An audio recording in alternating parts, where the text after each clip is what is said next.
So, an English session for you. Halfway through the afternoon, you really have to concentrate. But I won't make it too fast. So, I wanted to try and do something a little different. And I know most of you are either printers, print service providers, market service providers, or suppliers. So this is going to be a little bit difficult for all of you in different ways, because I'm going to suggest a few different things.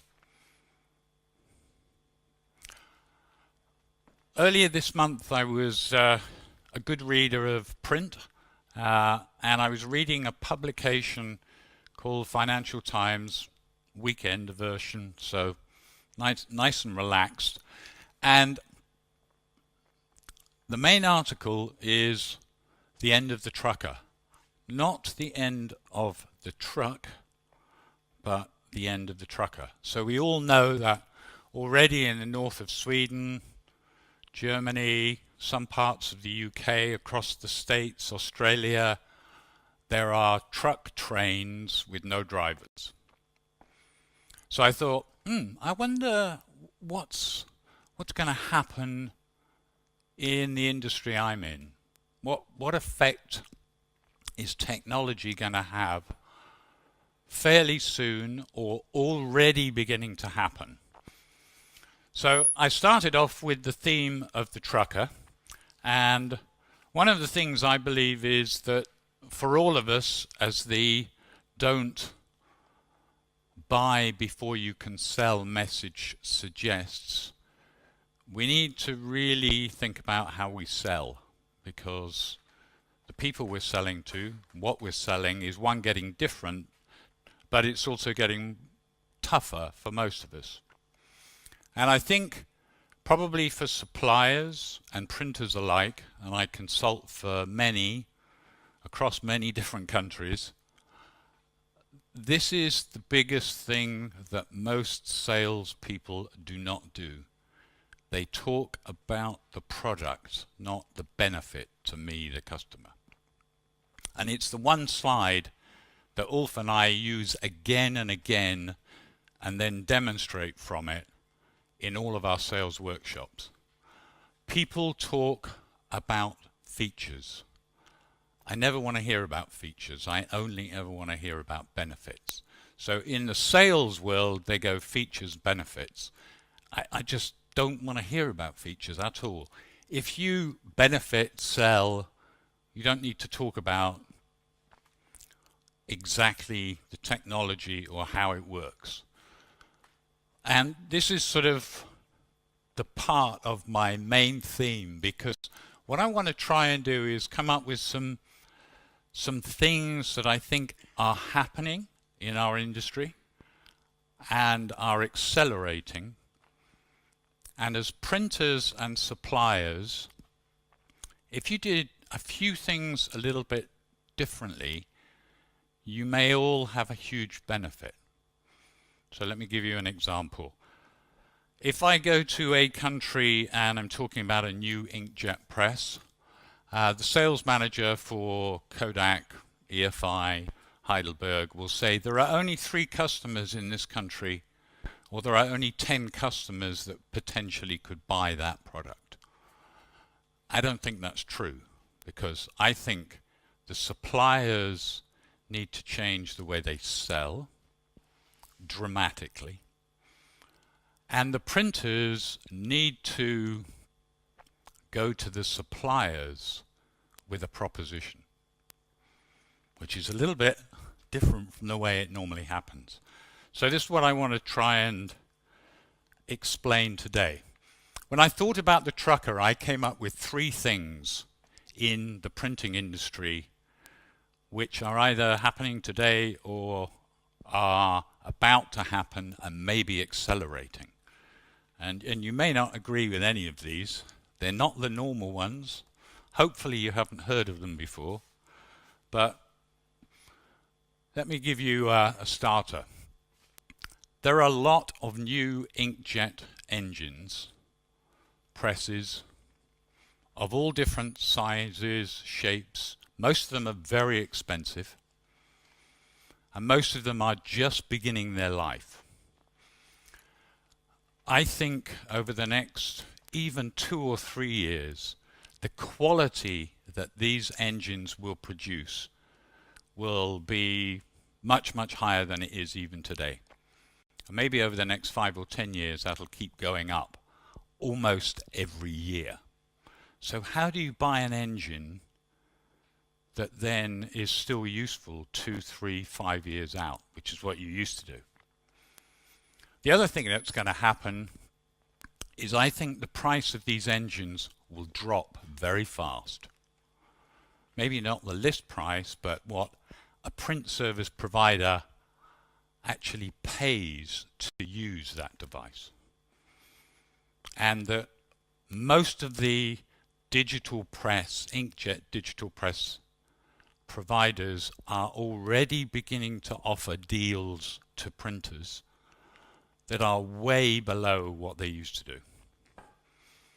So that's number one. This is probably for you guys and probably our industry the most important one. But that's the first one. Second one is all the software will be in the cloud. And if somebody offers you an MIS system, a pre-press system, cross-media system, whatever it is, and it is not cloud-based, do not buy it. Which may upset a few of the suppliers in this business, but I want everything to be available to the printers so you have the latest version and you pay for it as you go or as you use it. Which means you can have a really good, up-to-date, automated workflow all the time, which will change a lot of what happens. Third one is very close to that, and that is that the skill sets that a lot of your people as operators, users, use every day are going to have to change very, very quickly. Now I know many of the printing companies I go to, be they 10 people or 150 people, if I talk to all the operators, they're very good at doing that task and they never actually want to dream of thinking of doing something else or learning something else. But they are going to have to do that, and they're going to have to do it multiple times in the next 5 or 10 years. Otherwise, as owners or managers in a print facility, they're going to be pretty useless to you, because a lot of what they do today will be fully automated. No touch. That's the aim. So those are my 3 things. And I want to sort of emphasize what's happening, because as printers you probably don't see this kind of graph very often. But this is a standard product life cycle graph. So in EFI, when I worked there, in Heidelberg when I worked there, this was one of the standard, okay, where do we make the money? How long is this going to be there? And it happens all the time. So the innovators, the early adopters and the early majority are basically the first half. And you can imagine as printers where you make the money. As you go over the hump, there's so many, whatever it is out there, that basically you're a little late and we're into a price war. So for the companies, technologies get in early, then you have more chance of making the money.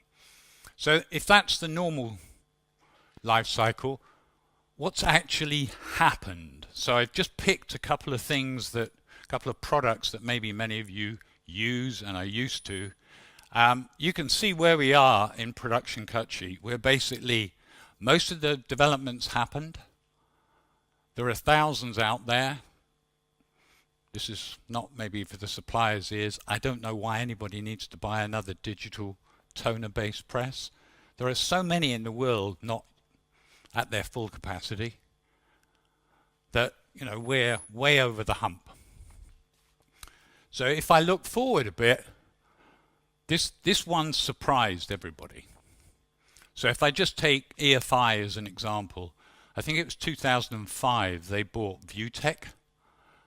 And at that point in time, myself and many other people said to EFI, what are you doing? You know, you're a fiery company. You don't buy engines and sell engines. But the growth has been so fast in this market that, for example, in the US already, more than 50% of the commercial printers have super wide. Many of them have multiple engines, and maybe some of you do. So this has moved very, very quickly. And probably in most of Europe by 2020, don't think about getting into this business. You're way too late. I know people who make an absolute fortune in London with running these engines all the time, and they have done for the last sort of 5 or 6 years. They're already thinking of getting out of it because the price competition is really pushing it down because there's so many engines available. So that's sort of the one that just kind of happened to us. And again, you can see where the money goes. All of you have lots of these, have used many over the last close to 10 years.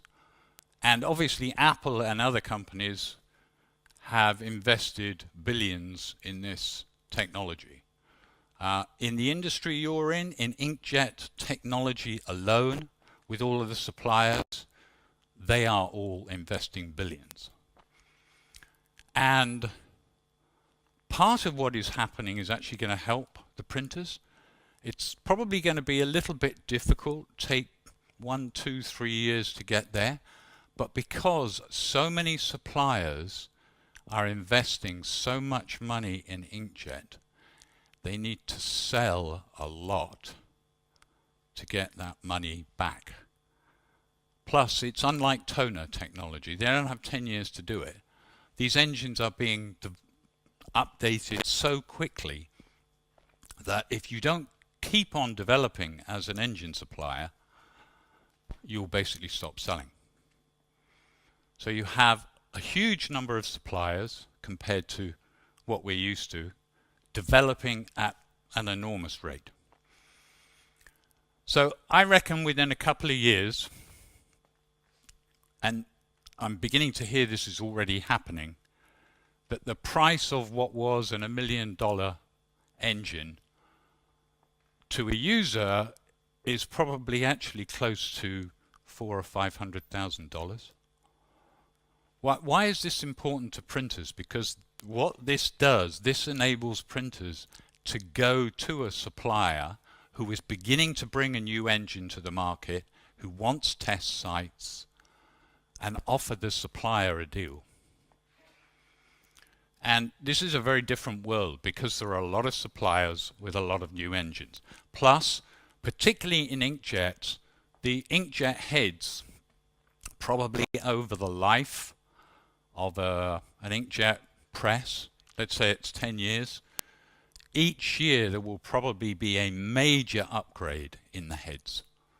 The reliability, the consistency, reducing the errors, the cost, the speed, all of those things are happening all the time.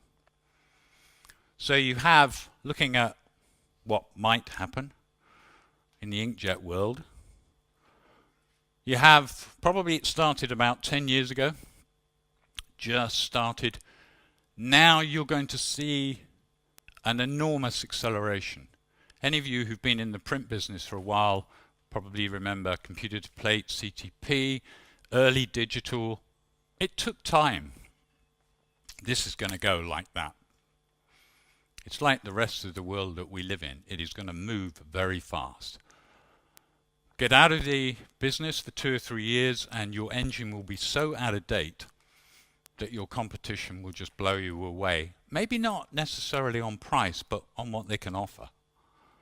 The speed that they can offer, the substrates, etc. So we have my prediction, I may be completely wrong, it happens, but 2025, most of the inkjet development technology will be shipped in the field in less than 10 years. So that's very, very fast. So you have a completely different way of technology beginning to impact. It's going to be really tough on the suppliers, which gives, unusually maybe, the printers that opportunity to go to the suppliers and say, yes, I'd like to have one of these $1 million engines. No, I don't want to give you any money up front. I want to pay for it in the way that I sort of pay for other things. Because the sums for the suppliers do not add up.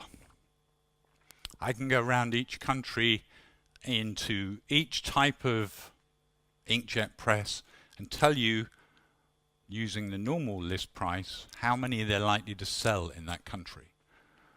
And it's not enough, because you have too many suppliers. So they got a real challenge with reducing the cost of ownership for printers. This year there'll be about 300 to 500 of these engines of all different types, shapes and forms across the world. There are 12 to 15 suppliers, and I'm probably not including all of them, with over 20 different inkjet presses, which means they're going to ship about 42 each. They're going to lose an awful lot of money if they only ship 42. Now today there's probably the two leaders are Canon OSE and HP, because they got in reasonably early, so they take quite a large chunk of this. So for the new entrants like Landa, Heidelberg, EFI, some of which have an awful lot of money, they are going to have to buy into the market because of HP's and OSE's position so far. So a very different set of situations. In 2000, in the, let's say, first version of digital production presses, there were really only 3 suppliers. If you move forward a bit, that's what there is with inkjet. And I actually ran out of space because there are probably 2 or 3 more. And they don't all only have one engine. I mean, if you look at OSE, they have 3 different engines. HP, I think, has 5. So unless somebody can start shipping these engines to the printers on Mars, I don't see how the sums actually add up with the number of printers there are out there who can buy all these devices at $1 to $3 million, because that's what they cost. So I think it gives the printers maybe a new opportunity, because I think, as in my country, everybody who buys a car is a private individual today. Nobody actually buys one. They pay for them as they go over 3 years, 4 years. In the UK, it's over 90% of the private individuals buy cars this way. 6,600 per day, they believe. So they never own them. They pay almost nothing in a deposit. In fact, some of the the automobile manufacturers don't ask for any deposit. And this is the way I think the press is going to go, inkjet presses. Some of you as printers may have to push some of the suppliers you know very well quite hard to get it, but if you don't, somebody else will. And I know some printers who are very good at negotiating. So this is, I think, a kind of new opportunity. For me, you need to pay for an inkjet press like you pay for a car, or many other things. Money has never been cheaper. Now today, most of the suppliers either finance it themselves, have an agreement with the finance company, and the kind of agreement they have has probably been very similar for the last 10 years. If you guys start exerting some pressure on those suppliers, they will have to go to the finance companies and start financing the way they do cars, which is very different. There's no reason why they shouldn't do it. The money's there, the cost of it is exactly the same. So it's really a different way of looking at it. Maybe some of you did this. Probably the company that was most famous for this was that when I was at EFI, Kodak used to sell a Canon engine with a firing. But in actual fact, they never sold the engine. It got rolled into the consumables cost. And that's the kind of deal that I expect to see happening with a lot of the inkjet presses, either for existing products or over time the inkjet products. Because you also need to be in the situation that your press is always up to date. Because the technology is changing so fast, if you bought a press and you didn't have new heads in it within, I reckon, 24 months, your competitor buying the same press with new heads in it will have a big advantage over you because of that technology jump. So this is, let's say, a suggestion to you as printers and suppliers that how these products are financed in the market has to change in order for the suppliers to ship the number they want to ship, but also to enable the smaller print companies to actually have the latest, most expensive technology. And you don't get that option very often because in many cases the suppliers are the ones who control what's happening. This sort of levels the field a little bit.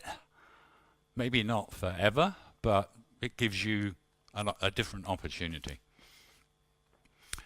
So the second area is cloud-based software as a service, whatever you like to call it, is going to turn into everything as a service. And in some countries this is happening very quickly. In some technology areas it's happening very quickly. And I may be, let's say, wishing that faster than it will happen. Some of the suppliers on the software side that I talked to said to me, it's not going to happen by 2020. The smaller software companies said, it's already happened. If I talk to some of the big web-to-print suppliers, even EFI is over 80%. Now, 3 years ago, EFI said they were not going to put their product in the cloud. And today, most of the management information systems, the MIS system suppliers, say, we're not going to do that. But some companies are already doing it. So I think it will happen pretty quickly. And then you should, as a printer, as a print service provider, be able to have the latest software always. And my opinion, if a company is trying to get you to purchase software and it's not available in the cloud, it's obviously your choice from a security point of view, how you feel, what your customers feel like. I wouldn't buy, because I always want to have the most up-to-date software. And some people might say that's tough, but we do it with everything else. Why shouldn't we do it with the software that we use in our industry all the time? I mean, just everything we do is done that way. Adobe's shares and profits in the last 5 years have gone through the roof because they took all of their in-house server-based software and stuck it in the cloud. They were very brave to do it when they did it. They had some teething problems, but it really, really paid off. And I think the other suppliers should do it as well. Most of the web-to-print suppliers already do it. It's probably the most common. Avanti, Arifik. There are several MIS suppliers in the UK where I am who've said they're never going to do it. I said to them, you're going to go out of business, because printers are not going to buy it unless it's available in the cloud. Heidelberg is renting Prinect, just started. on different versions of pay-as-you-go, and there's 3 or 4 different versions that you can go for.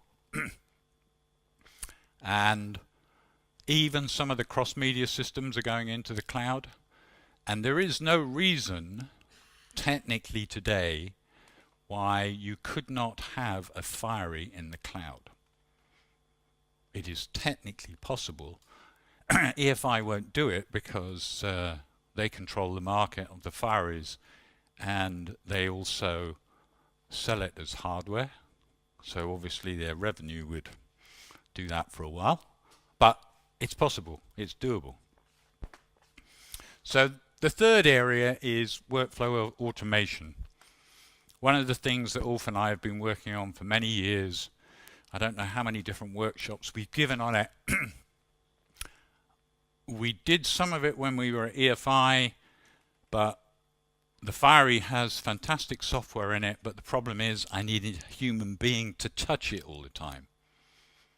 And if I want a quick automated workflow, I do not want people touching it. So the Fiery now is a challenge because it has too much software in it that I need an operator to use. I do not want operators to touch the machine.